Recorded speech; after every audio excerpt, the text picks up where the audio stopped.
अगर हम इतिहास के पन्नों को पलटें, तो 12वीं सदी का भारत हमें वीरता, स्वाभिमान और विश्वासघात की एक ऐसी कहानी सुनाता है, जिसे सुनकर आज भी रोंगटे खड़े हो जाते हैं। यह कहानी है दिल्ली के वीर सम्राट पृथ्वीराज चौहान की और गजनी के सुल्तान मोहम्मद गौरी की।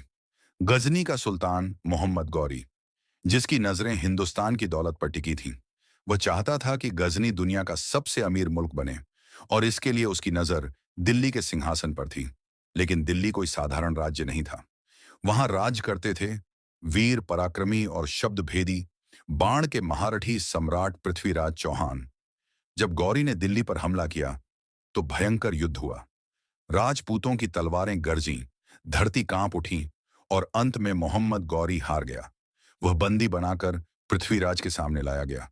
गौरी ने सिर झुकाकर कहा, मुझे माफ कर दीजिए। पृथ्वीराज ने कहा, राजपूत निहत्थे पर वार नहीं करते। हम तुम्हें जीवन दान देते हैं, लेकिन वचन दो, दोबारा भारत की ओर नजर नहीं उठाओगे। गौरी ने कसम खाई और वापस चला गया। लेकिन वह अपनी फितरत से बाज नहीं आया। इधर कन्नौज के राजा जयचंद, जो पृथ्वीराज से ईर्ष्या रखते थे, उन्होंने अपनी पुत्री संयोगिता का स्वयंवर रचाया। पृथ्वीराज को अपमानित करने के लिए उनकी प्रतिमा को द्वारपाल बनाकर खड़ा कर दिया गया। लेकिन प्रेम और साहस के प्रतीक बनकर पृथ्वीराज स्वयंवर में पहुंचे, और संयोगिता उन्हें जयमाला पहनाकर उनके साथ चली गई।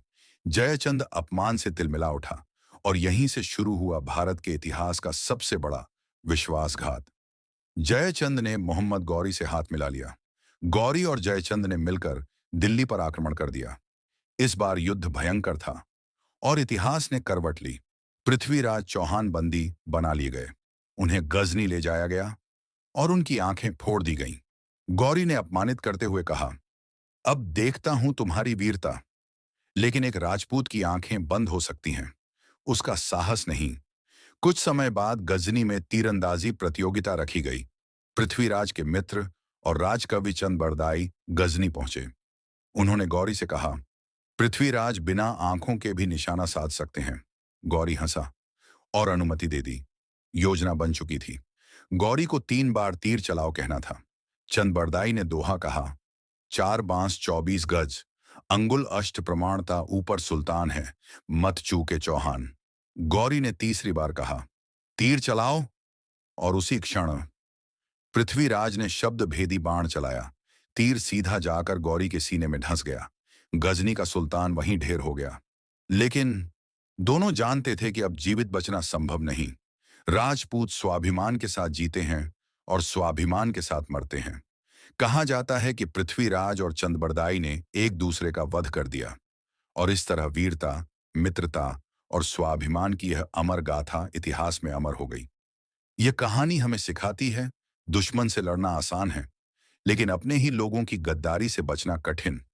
और राजपूतों की शान आज भी इतिहास में अमर है।